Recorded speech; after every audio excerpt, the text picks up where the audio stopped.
It's real. It's real. You know the deal. You know the deal. Come on. Hey, it's Shanté. And I'm Natalie, and welcome to What's the Deal, a podcast powered by the Norfus Firm. At the Norfus Firm, we solve people problems and have the great pleasure of working with employers all around the world on HR and DEI strategies. Mm-hmm. Yep. We've been hype, huh? Man, today's been a day. We've had some really great conversations today, though. Like, I'm really excited that we started here. Feels Yeah, appropriate for the top of the year. Yeah. Yeah. yes. So yeah, I'm ready for this one. I'm excited about this one. So just to anchor us, this is segment 3 of a 4-segment series, sort of really hitting on the fact that late 2024, we had a lot of headlines that suggested DEI is going away. Segment 1, we confirmed is absolutely not going away. Whether you call it DEI, workplace culture, civility in the workplace, however you label it, these concepts that we're constantly talking about are alive and well. And a lot of these announcements that companies are making are wildly misunderstood. And so that adds the confusion around whether DEI matters. Uh, Segment 2, we talked about the business case for diversity, which everyone knows pisses me off that we keep having to talk about it. But we at least laid down some thought processes there for people to anchor themselves around, because we also know having an anchor to anything you do, personal or professional, is critical, because otherwise it's not going to get done. Right. Now, Miss Gordon, Yes. we get to talk about the people part. Yeah. And when we say the people part, we mean the employee part, because obviously all of this touches people, but we work with employees. Mm-hmm. Mm-hmm. So when you think about these headlines and all of this rhetoric and these confusing conversations around DEI, how does that impact employees from what you see, and what touches you? I know you have some things that have really like hit you hard in the heart recently. So talk to us about that. Yeah, man, it this is really, really hard because as empathetic people, we talk to people a lot. That's our work. We feel it. We feel how uh the messages, things that people hear, how their managers talk to them, how their colleagues talk to them, and then the impact, the weight of that they have to carry then, and then try to show up and actually do good work is really, really challenging. Hmm. I mean, we did some listening sessions at the end of last year for a client, and one particular quote stood out to me that really crushed me, and I'm gonna read it now. Um, and the quote says, "I was forced to promote," or this was from one of the people that participated in listening sessions, and this was what their manager said to them. The manager said, "I was forced to promote you because of DEI." And so now the employee is saying, so maybe I'm really not qualified, but I don't know. I meet the metrics. I'm being told I'm doing a great job, but am I really? And so that right there is just like, because for all they know, they're doing a good job. That's what they've been told. They hit the metrics, the numbers, whatever they're doing, they're on paper performing really, really well. But then their manager, and they think that they're excited about, I can only imagine you're excited about this promotion, you're getting a new opportunity, you think you're killing it, you earned it, just to have your manager tell you the only reason you got this job is because of DEI, because of something you can't control. So you mean it's not because of my skill, my competency, my aptitude, like, oh, it's because of what? No one wants to hear that. And so now the employee is questioning everything. Right. And how are you supposed, how, what do you do with that? So that gutted me. Yeah, and the lawyer in me wants to just say this, because I can hear some people like, wow, nobody really said that to them. I will say that, especially from the investigation front, because as folks know, outside of our assessment work, we do investigations, and these sorts of comments are made. And people also admit to having made comments like this. So whether this exact thing happened exactly like this, of course, we can't say, but we do know this happens. And to your point, to be minimized by a comment that says, I had to promote you because of DEI is something that some people don't come back from. And so I think the obvious thing that you're hearing from me and Shantae is that it's just so unkind to minimize people in those ways. I think it gets back to, in a big way, what we've talked about in prior episodes of managers not being properly developed. Right. Right. There should be a standard process for how you allow someone to know that they got promoted, because a promotion should be viewed as something positive, right? Like, meaning you want the person to feel good about the fact that they're getting a new opportunity. You don't undermine them from the moment you're giving them the opportunity, because you are then guaranteeing that you are not going to get the best work out of them. And Definitely again, we're in business, even nonprofits are in business to make money, because you can't operate a nonprofit if you don't get donations. You don't want to be undermining your employee from the moment they get an opportunity, because then you're not going to make the most money. It is a fact. So that's the first piece.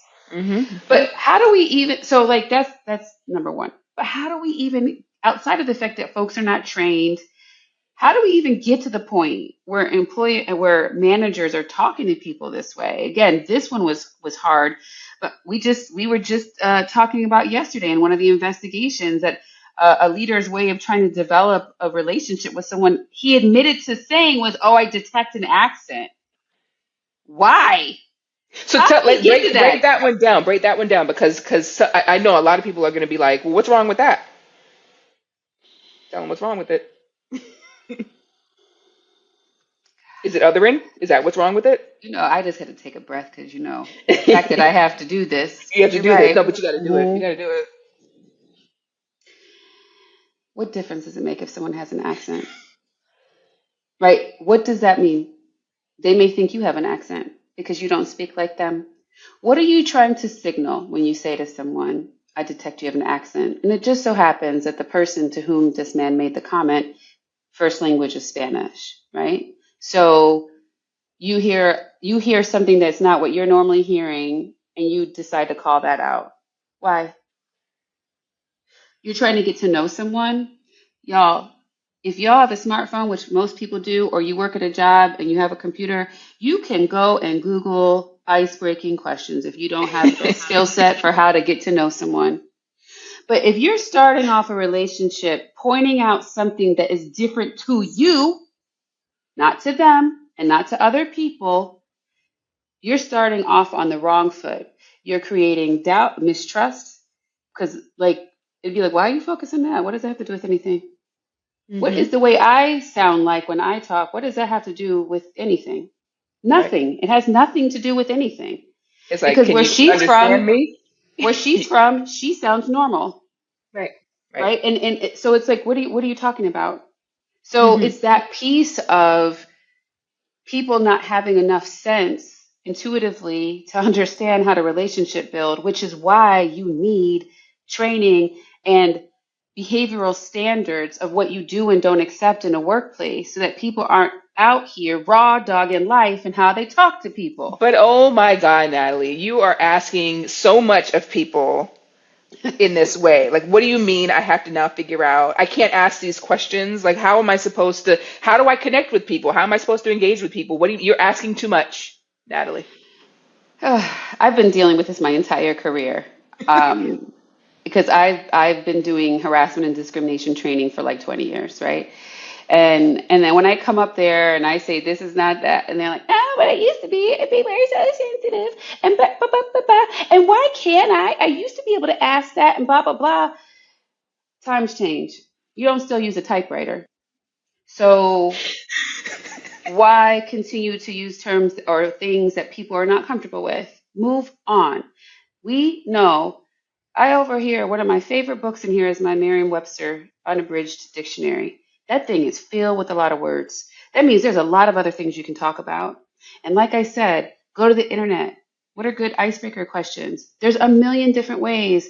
I love that evolution, because what I used to tell people, especially when I did how to avoid discrimination in interviewing processes, I don't know why I used to have to train on that a lot.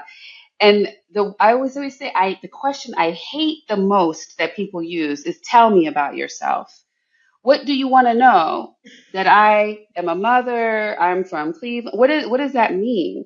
And the reason why people do that, the reason why people say, I detect an accent, or do you plan to have kids, or do you have kids, or those things. They want to know if they're going to like you, Mm-hmm. right? Do I Mm-hmm. like you? Right. Because your answers may help them determine if they like you.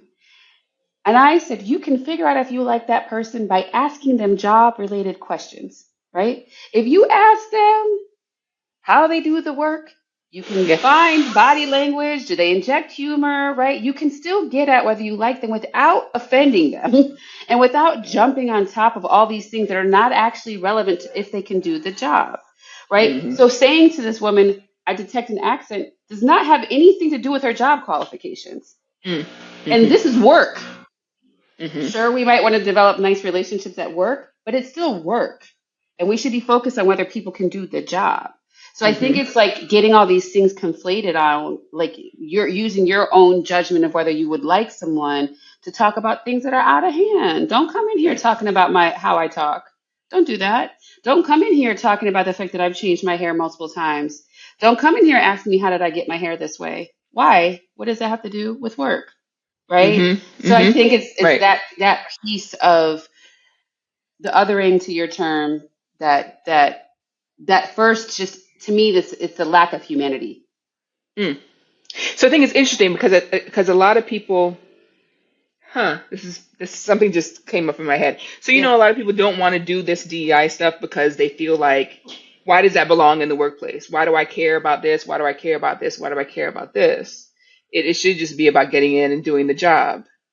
But then we're asking people to apply what you just said around like don't try not to other people in these ways. So what's happening in there? It's like because if I was a person I was listening to this, I was like, should I do it? Should I not do it? Like what do I? How am I supposed to relate to these concepts when I'm talking, engage with my colleagues or my people underneath me or what it Part of is? what we're saying is that being able to be mindful and thoughtful in multicultural workplaces is a part of doing the job, right? Mm-hmm. So like it's when you're thinking about we're saying DEI is a way of doing things so that means it requires you being mindful of the way to do the things. So it's part of the job, right? So part of the job is and look, and again, that's why I'm saying I've said this before. What we're talking about and what we're asking is not new.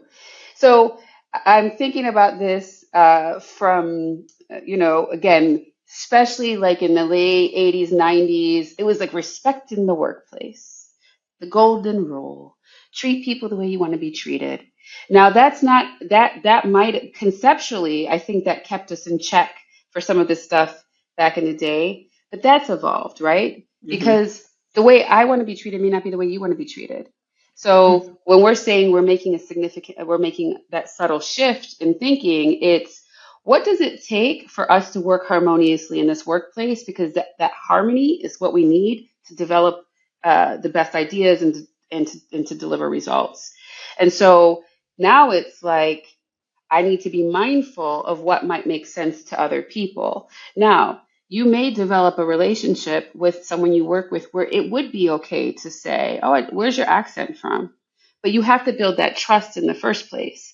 You can't come out of the box bopping people in the head about their personal characteristics, things they can't really change or can't change easily with no trust, Mm-hmm. right? It takes some trust building to get to a place where you can ask those potentially tougher questions or things that, Mm-hmm. may not be appropriate on the first try. Right. Right. Right. Right. No, I appreciate that. I mean, it's there's nuance there, Hmm. and so you're asking people to like be thoughtful enough, mindful enough of nuance.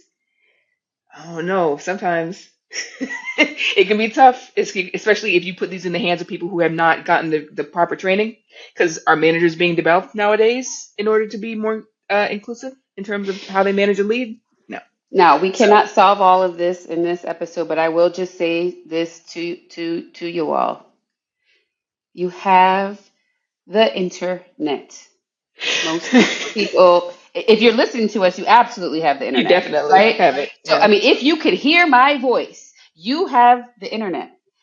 You could spend 5 minutes to develop at least just 3 standard questions you ask everybody. right? Like if you did that, we've actually had leaders do that who say this, hey, just come up with a script for yourself.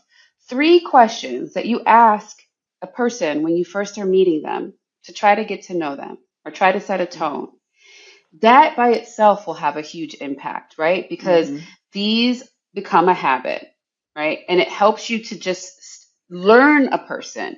It helps you, and not just have the questions, like actively listen to the responses, because just with 3 questions, you can learn so much about someone, and that helps you to sort of move in a direction of getting to know them and being thoughtful and knowing how to approach them. Mm-hmm. Strategically, you should want to know how to approach the people you work with because you can't do all your work by yourself. So, like, this is just about management strategies, right? It's not about Mm-hmm. change who you are as a person and now you got to like read in between the lines. We're not asking for that. We're saying be mindful. And being mindful can be if I have the same, and especially I said that about interview, you should have, or me as a good example, when I do investigations, I have the same 6 questions I start with no matter who I'm talking to, right? To help orient me to them as a person and where they fit in this story. It's Mm-hmm. as I Mm-hmm. can ask the questions off the top of my head because I've done it so many times. I used to write them down. I don't anymore because I have them memorized. That's what we're talking about, right? Right. Develop a Right. habit, do it over and over and over and over, and then it just becomes part of what you do. And Mm-hmm. so Right. if you apply that to, well, how do I get to know people? How do I get to know if they can work here? Standard set of questions. And if you don't know what they are, go on the internet and look for some. Got it.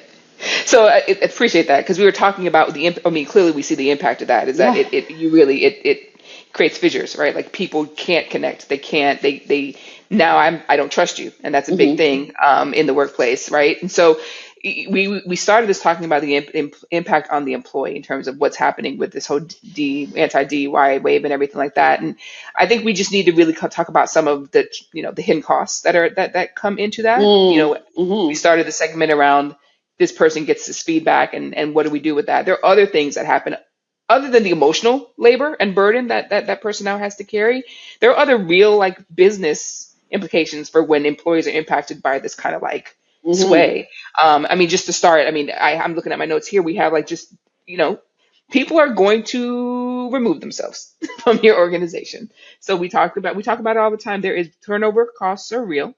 And so, and if you don't create a container for people who to want to stay, they're going to leave, especially your folks who are from underrepresented groups. They're going to go. So I And think so, that's a really good thing to talk about, right? If you look mhm, at, and I know you have examples too, but if you look at like my original career, which was a lawyer, and the hiring process in law schools, where, I mean, the hiring process to hire people out of law schools, especially with law mhm, firms, there was a huge, and there still is a huge competition for underrepresented talent, right? Because, I mean, there's studies and studies and studies. Women of color don't stay at law firms typically more than 5 to 7 years. There's just always sort of a drain of talent from folks in underrepresented groups. And so that means there's a lot of competition because they kind of go to the same places to look for people, which is a story for another day of go look other places. But right, so that means that there are people. So if you look at someone like me who was a woman of color law student, black woman, there are like a lot of people hoping that I would choose them. And so if I'm on Glassdoor, where people go to bash their jobs, it's the official place where people go to bash their jobs, and I go look at Glassdoor, which we do regularly ourselves mhm, with clients, and I see all these comments of it's not a place for black women to work. Hmm. This happened.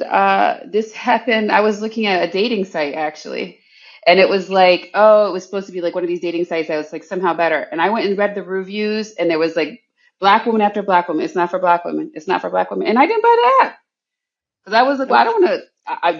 These are people who are saying it didn't work for them. So I think that piece of people leaving or people not wanting to come to you and that employment branding piece gets lost in the sauce sometimes because we also hear all these hiring managers like it's impossible to get people. People don't want to come. Well, because you probably didn't dig into the why, right? exactly, exactly. There's something going on there underneath that you haven't addressed.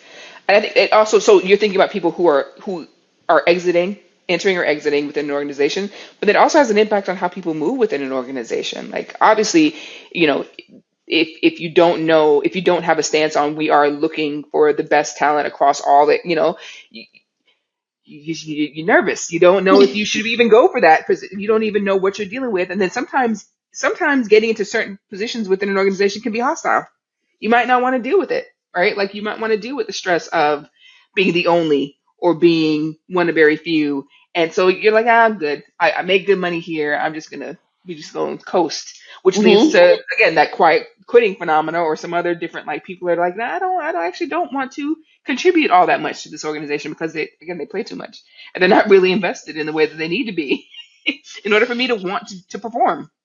I think what you're hitting on here is the employee engagement piece. So Hmm. the first piece is people won't. The first piece that we're talking about is they won't come to you if they're reading sort of these online reviews that suggest that you're not a place for folks of different backgrounds. But the other piece that you're talking about now, the quiet quitting piece, that gets employee engagement, the impact Hmm. on, and so when we think about employee engagement, what sorts of impacts show up there? Oh man, productivity is affected, Hmm. right? Um, Customer relations, internal and external.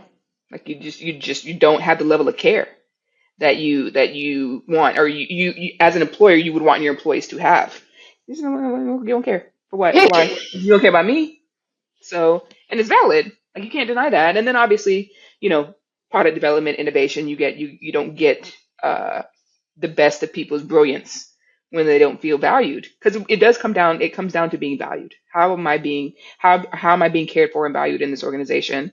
um and I can hear it now. People are going to be like, why does that matter? It's a job. You should just come in to do a job. And I mean, okay, they can. Okay, so hey. So here we go. So I have two really good examples for this. On the super lovely positive side of what happens when you prioritize workplace culture or DEI, I think about our new Cheers, our very favorite place to go have wine and cheese and Wagyu beef prosciutto. Uh, that place has been open for a little over a year, and the staff is almost exactly the same, which is unheard of. In And Miami. so, unheard of, right? So, because of the way that they operate, we know the chef, he comes to say hi to us every time we come. We know both the main bartenders who are give us big hugs every time we come in. The hostess will come if she's not busy, sit with us for 5-10 minutes to catch up to see how we're doing, right? Like we feel like celebrities in there, and we're not the only. I mean, and we're not obviously, but Clearly. it is we want to spend our money there because we feel cared for, but clearly they feel cared for to be able to pass that care along, right? Correct. What we were just talking about to Paris this morning when we were getting our makeup done was the whole going to pay for someone and something and people are on their phone while you're standing there at a register, right? Like you do not feel cared for as a customer if someone's on their phone while you're trying to pay. And there is something about your culture that has not instilled the idea of hospitality so Hmm. that you feel it's okay to be on your phone. We had this example. We actually experienced this on last Tuesday when we went and had we went to a temporary co-working space, the conference room. Walk in, the person at the reception's on the phone saying, hold on. Wait, not telling us how to use the technology running. But every time we went out to the desk, she was back on the phone. I'm like, hey, we've never been here. We don't even know where the plugs are. Where's the bathroom? How do we get water? And it's like you contrast that with the other co-working space that we get to go to. And they're like, hey, how are you? Good to see you. And you're like, I want to be here. So it's Want to be like, here. if we were just going to like break it down to this most basic concept. When you walk into a hotel to check in, when you walk into a coffee shop to buy coffee, when you go to a car dealership to buy a car, how do you want to feel? How do you Hmm. want to feel when you spend money? Well, think about how your customers want to feel. And for them to feel that way, your employees have to feel like they care about your work, right? Hmm. Like Hmm. Anything you care about, like, is where you're going to come with the best, right? If you don't care, you just are going through the motions. And people feel it. People Hmm. feel it. They feel it, Hmm. and they get it. And everyone feels it. So it's like this is a great segue actually into our next segment that we're going to get into around leadership responsibility because I think that's huge here. So it's going to be good to get into that. But it's true. Like you have to take care of people, and they have to know that you are genuine in your care for them. Right. Yeah. Right. Yep. So, look, we all walk into places that are for profit knowing that they're to make the most money possible. Like that's a tacit agreement you make when you go into the Of course. workplace, but is also an agreement in your values on your website and your employee handbook about what they can expect from you. And I think all we're saying is Right. live up to your agreement that Yeah. you're making. Like you're and to be clear, employers are making lots of agreements all the time. When your offer letter, they're agreeing to hire you under these terms. If you look at, you have an employee handbook, they're telling you what benefits you get, what days off you get. Those are agreements you're making. And those are not just, again, they're not just words on the page. They're part of a whole ecosystem in your workplace. And so what we're saying is that there's a real gap in that inclusive leadership piece of the agreements that you're making that make people not want to stay, not want to come, not do their best work. And that's counter productive to why businesses exist. Hmm. Agreed. So Yep. recapping, there's a real human cost to deprioritizing DEI. And it really undermines employee confidence and the ability for them to feel included in your workplace. We have hit home a million different ways from Sunday how catastrophic that can be to your business, meaning people not giving it their all. And so there's that. You end up with a silent exodus, so that you are having folks leave while they're there with the quiet quitting and leave actually. And And these are people not often, wanting to come. yeah, Sorry, I was saying, and people not wanting to even come. So. right.